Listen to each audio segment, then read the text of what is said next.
Bien, desde el diario El Agrario nos ponemos en comunicación en esta reunión que nos ha facilitado muy gentilmente el ingeniero agrónomo Gustavo Ramírez de la Estación Experimental de Salta, que nos va a contar sobre lo que es cultivo bajo cubierta. Algo que, bueno, por ahí no se difunde tanto, pero tenemos mucha ansiedad y muchas ganas de conocer cómo es realmente el cultivo bajo cubierta. Buenas tardes, Gustavo.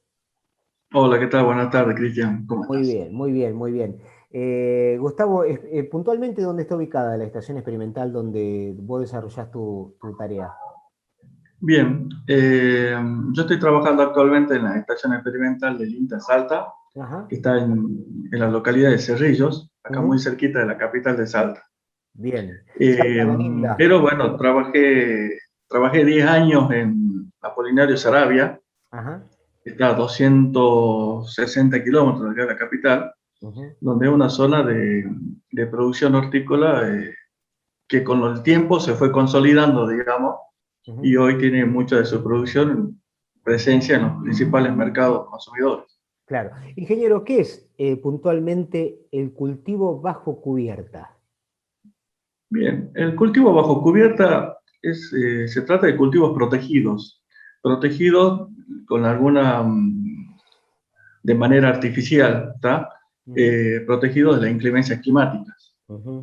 En el caso de la zona que te contaba, de Apolinario Saravia y General Pizarro, que es otro Ujú. municipio que está muy cerquita, en el departamento Anta, Sí, sí. al sudeste al sudoeste, mejor dicho, de la provincia de Salta, eh, contra las serranías. Es una zona que le llamamos umbral al Chaco, que está entre la región fitogeográfica chaqueña y las yungas, en una franja de aproximadamente 30 kilómetros que corre de norte a sur, es lo que le denominamos umbral al Chaco. Es una zona de pedemonte donde, bueno, tiene algunas características particulares. Es decir, tiene cierto nivel de precipitaciones y algunas ventajas, digamos, desde el punto de vista climático, donde tenemos la temperatura. Es decir, no es tan seco como el Chaco y no es tan caliente como las yungas ni el Chaco, digamos, es una zona casi templada, por decirlo de alguna manera. No te escucho, Cristian.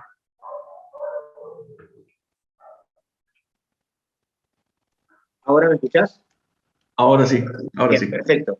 Un error, bueno, yo le pido siempre a San Wi-Fi que nos proteja. Gustavo, qué tipo de hortalizas son los que se producen bajo cubierta? Bien. Entonces, en esta zona que te estaba ubicando geográficamente, como para que ¿Sí? tengas idea, digamos, dónde se encuentra, se hacen hortalizas de fruto para consumo en fresco de primicia. Ujú. ¿A qué le llamamos esto? Se produce en la zona tomate, pimiento, berenjena, melón, sandía, pepino Ujú. y otros cultivos bajo cubierta, es Claro. decir, en invernaderos, ¿tá? O en otro tipo de estructuras, digamos, similar a los invernaderos, con Claro. salida de la producción en invierno, fines de invierno y principios de primavera. Es decir, ¿por qué es de primicia? Eso, Porque la esa es se la pregunta trata, del millón que venía a continuación. ¿Por qué es el cultivo de primicia? O sea, ¿cuál es el objetivo de esta producción bajo cubierta?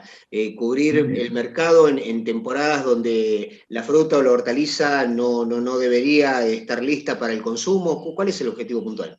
exactamente. Estas hortalizas que te mencioné, estas hortalizas de fruto, son especies de primavera-verano, ¿tá? O sea, si uno quisiera hacerlo en el fondo de su casa, Claro, la haría en primavera-verano. claro. En invierno o principio de la primavera no está esa fruta disponible. Entonces se tiene que recurrir a alguna inversión, digamos, en tecnología para poder salvar eso. Y por eso es la producción esta bajo cubierta.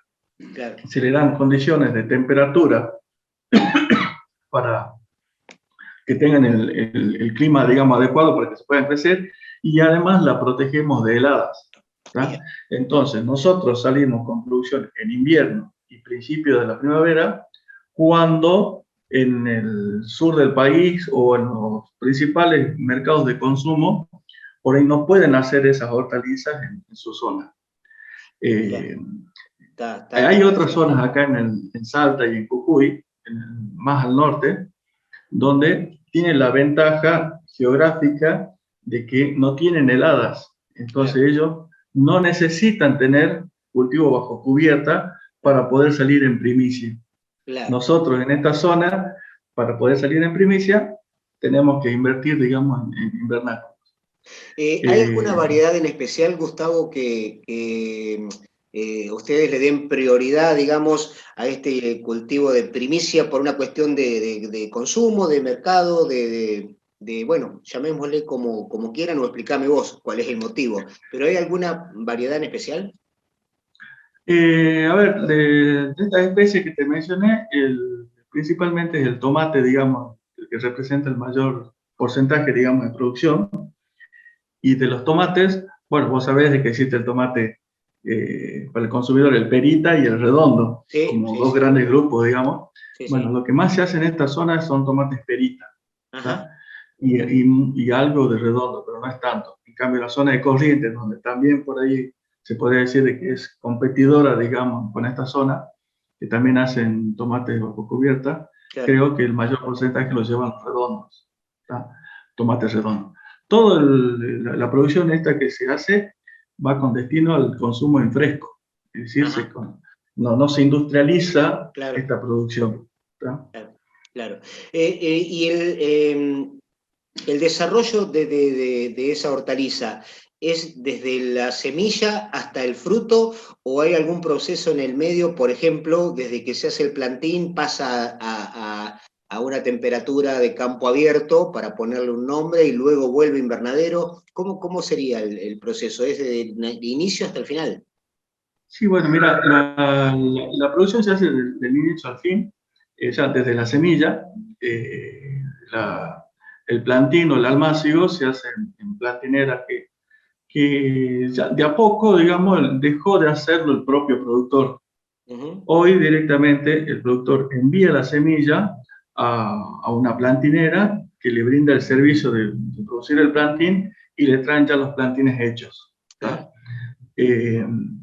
¿Eso qué ventaja tiene para el productor? Que le quita, digamos, el peso de la responsabilidad esa de los primeros días, digamos, de cuidado del plantín, donde él por eso prefiere ocupar su tiempo en acondicionar el suelo y las estructuras, digamos, de invernadero, de riego y toda la cuestión, la preparación previa, digamos, a la producción del plantín. Saben hacerlo el plantín, pero bueno, prefieren encargarle a otra empresa que se los haga. Bien. Sí, discúlpame. Y en el caso de la zona de Pizarro, de General Pizarro, para darte un ejemplo, que es una zona de producción de tomates que cada vez va teniendo más importancia, tanto Pizarro como en Saravia afectó desde hace un tiempo, quizás desde hace unos 10 años que viene muy fuerte la incidencia de Fusarium, que es un hongo de suelo. Este hongo realmente es de muy difícil control, todavía no se encontró, digamos, una estrategia de manejo que sea eficiente, ni con agroquímicos, ni con labores, digamos, que haga el suelo.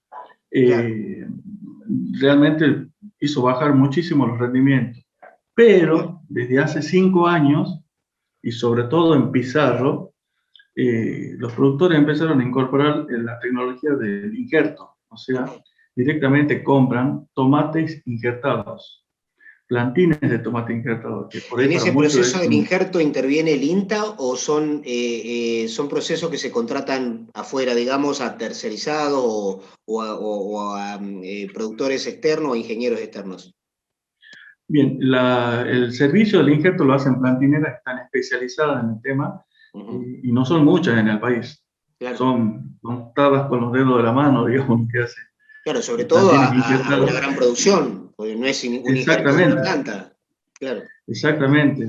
Nosotros junto con los productores y el INTA, bueno, fuimos aprendiendo de qué se trata esta tecnología, pero sobre todo de qué se trata el manejo del cultivo, porque es algo diferente, no es un tomate igual, o sea, la fruta es la misma, ¿está? Pero el manejo de la planta es diferente.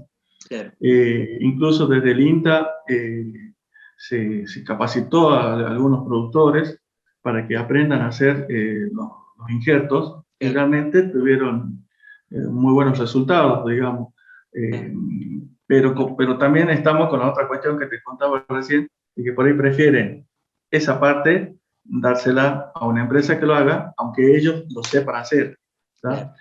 Es una técnica que requiere muchísimo cuidado, es mucho más delicado, digamos, que hacer un plantín común. Exactamente. Gustavo, recién me hablabas de un hongo puntualmente, me lo nombraste, si me lo puedes repetir. Fusarium. Fusarium, bien. El hecho de que esas plantas sean, o esta producción sea dentro de un invernadero, ¿es más propenso a tener hongos y algunas plagas a que sea a campo abierto, o sea, de manera natural, en las condiciones de tiempo natural que corresponde al crecimiento de un plantín, a dar la flor, a dar el fruto y a ser cosechado?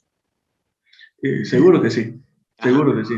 Eso Y las es pruebas debido están a y los las pruebas riegos. están a la vista, digamos. Claro, claro. En la zona se hace tomates tempranos y tardíos, o sea, tempranos para la época de la zona, que quizás es la temporada de otras zonas, digamos. Claro. Pero por ejemplo, a ver, se hace el tomate que se empieza a plantar en verano, mediados de verano, fines del verano, y se cosecha fines del otoño, a ese le llamamos tomate temprano.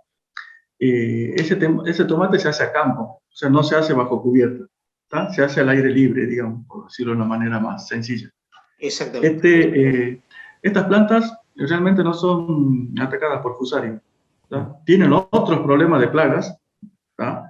de plagas insectiles, digamos, pero no digamos de hongos de suelo como el Fusarium. Claro. Y la producción tardía, que se hace fines de invierno, se está trasplantando y se cosecha a fines de primavera, esa producción tampoco. Sí, la que se hace dentro del invernadero. Claro. ¿Y esto por qué tiene que ver, digamos? A ver, nosotros, ni por más que tratemos de darle las condiciones adecuadas, digamos, de clima y de humedad adentro del invernadero, las plantas están sufriendo una situación de estrés. Y sobre todo se manifiesta el problema de la fusariosis, o el fusarium, para decirlo mejor, al momento de la cosecha. Cuando empieza la cosecha es cuando más estrés está sufriendo la planta.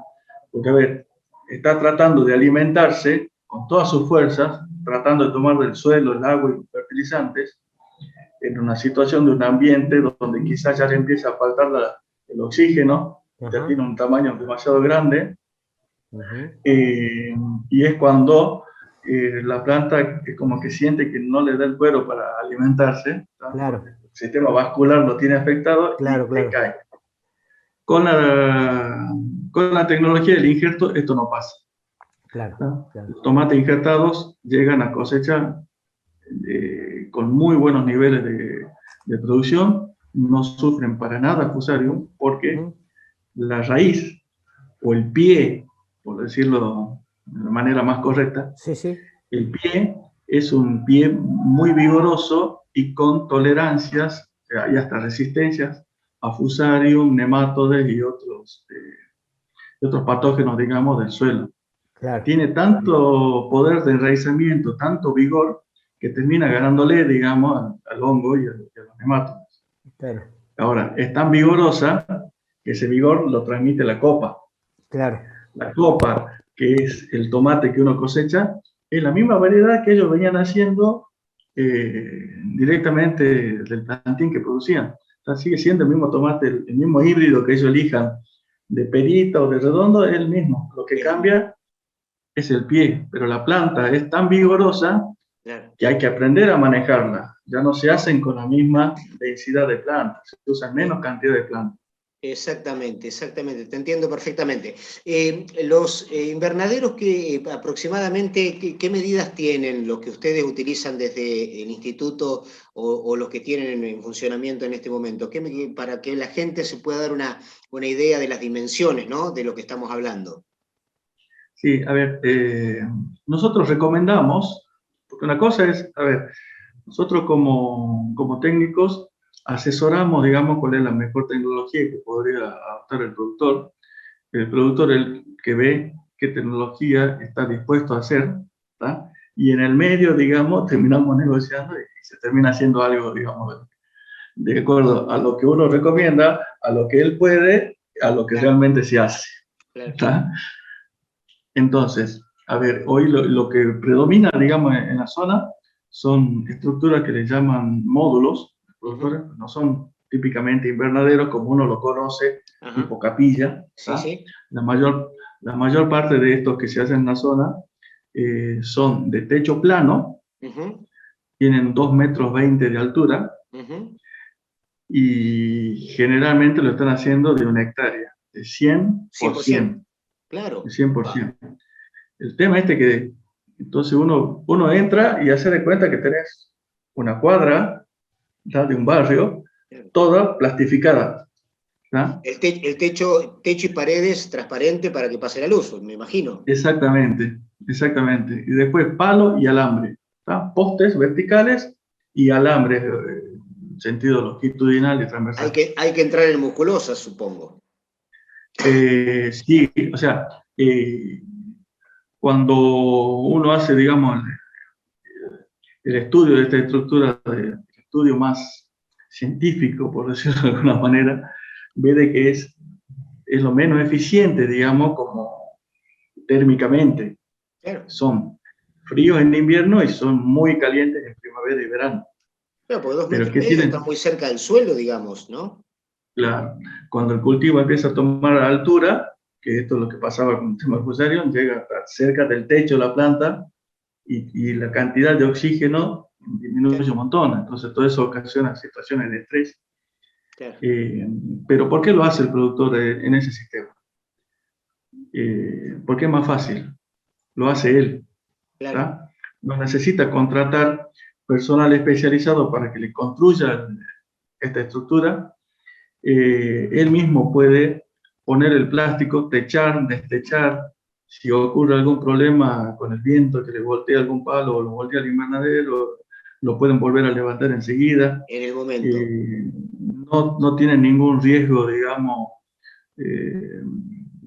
ningún alto riesgo, mejor dicho, a la hora de hacerle el mantenimiento, porque los otros invernaderos, que son el poste del medio, que son de 5 o hasta 7 metros de alto, tipo capilla, de alambre, uno cuando ve la gente que pone el plástico, la ve a la gente haciendo malabarismo ahí arriba, caminando en el alambre, con todos los riesgos que eso ocasiona, y es mucho, hay que contratar gente. En cambio esto, ellos mismos lo pueden mantener, así que, y lo van manejando. No es lo que nosotros recomendaríamos, pero bueno, lo siguen haciendo. Lo siguen haciendo. Y bueno. Gustavo, bueno, sé que has tenido una ardua tarea en el día, como todos los días los tendrás, dentro de lo que es el INTA y dentro de todo lo que es los productores y recorrer los campos y demás. Así que voy a ir finalizando, pero tengo una pregunta que me la tengo pensada desde hoy.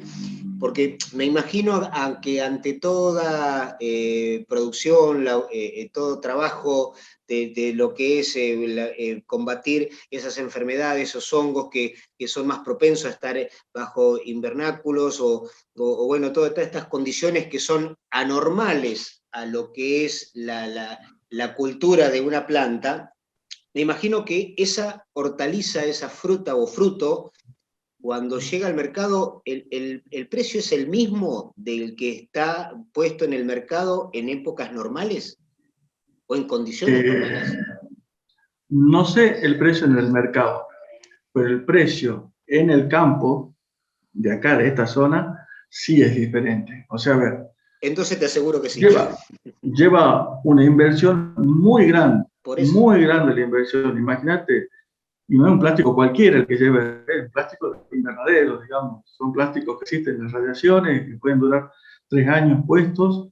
Se usa alambre del 1715, digamos, y se usan muchos rollos de alambre. Realmente el costo es muy elevado, muy elevado. Claro. Entonces, todo se hace con, el servicio del plantín, o sea, del injerto, con la semilla y todo, o sea, comprar una plantita cuesta $1. ¿Tá?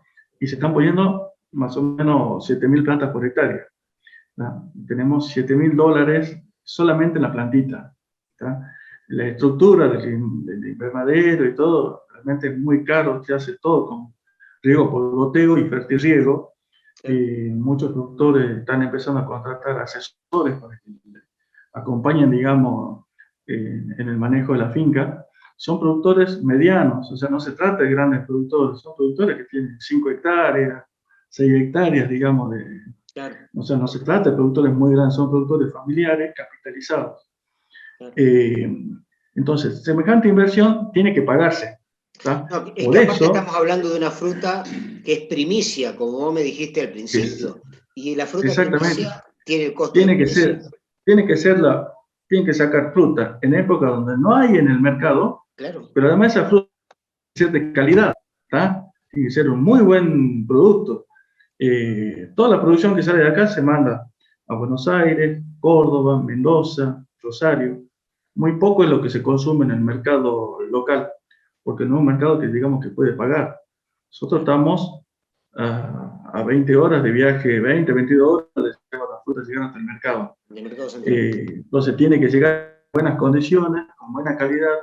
El transporte se hace todo en camiones, entonces tiene que estar embalado y acondicionado de manera tal de que no sufra daños en el transporte. Todo eso se tiene que pagar. Entonces, por eso es que la fruta de invierno, en esta época de invernal, digamos, es cara en Buenos Aires, ¿no? Claro. Principal en mercados concentrados, digamos, claro. Es más cara por el costo que tiene el traslado y el costo de la tecnología. Pero sabemos bien de que no existe, como en otro tipo de producciones, un precio al que uno puede llegar a estar estimando o poniendo, digamos, como, bueno, a ver, podría venderse tal. Esto responde netamente a la oferta y demanda.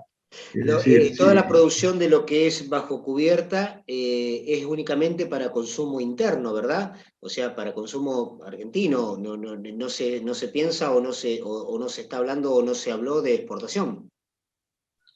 No se exporta muy poco, ¿tá? A mercados que están cercanos. Paraguay, Uruguay, claro. En algunos momentos compran mercadería, Brasil. Países limítrofes, digamos. Claro, son países limítrofes. Chile limita un poco más porque, bueno, hay tratamientos que hay que hacerle a la mercadería para poder exportarla. Claro. Y además son muy perecederas, digamos, todas estas producciones. Claro. Pero realmente el mercado interno parece que se encuentra desabastecido porque todos los años, digamos, se vende toda la producción. A veces un poco mejor en precio, a veces un precio más bajo, y bueno, y es ahí donde a veces uno ve en las noticias que algunos productores salen tirando la mercadería, ¿cómo puede ser que tiren la producción? Pasa con la leche, pasa con muchos productos que son de consumo, digamos, humano directo, porque realmente hay momentos en que no vale la pena ni siquiera cosecharlo, claro. Porque se gasta mucho, digamos, se paga mucho en eso, y si el mercado no paga lo que le costó la producción, y bueno, se tendrá que ver qué destino se le da.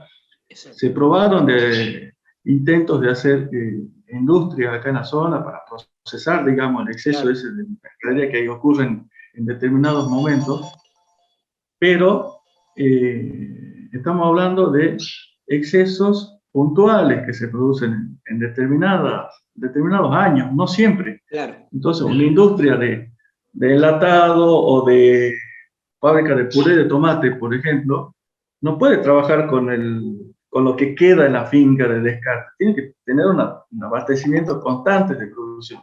Claro. Entonces, eso hace de que en la zona la industrialización, digamos, no tiene tanto desarrollo, porque el mercado en fresco compite con mejores precios. Claro, claro, claro. Te entiendo perfectamente.